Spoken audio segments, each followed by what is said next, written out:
Extension ചെയ്തിട്ടുള്ള ഹെയറിൽ colour വരുമോ എന്നുള്ളതും കൂടെ.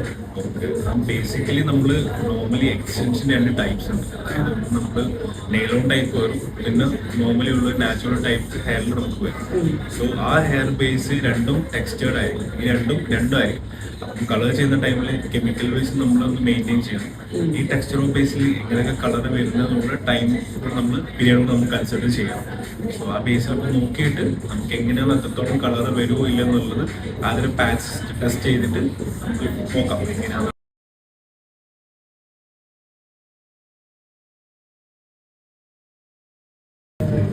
ഞാൻ ആക്ച്വലി കുറച്ചധികം കാലമായിട്ട് ഈ ഒരു കളറിന് വേണ്ടി അലഞ്ഞ് നടക്കുകയായിരുന്നു. കുറേ ട്രൈ ചെയ്തപ്പോൾ ഒരു വേറൊരു ഷെയ്ഡാണ് വരുന്നുണ്ടായത്. ഇനി വേണ്ട കറക്റ്റ് കളർ കുറച്ച് നല്ലോണം കണക്കിട്ടിട്ടാണെങ്കിലും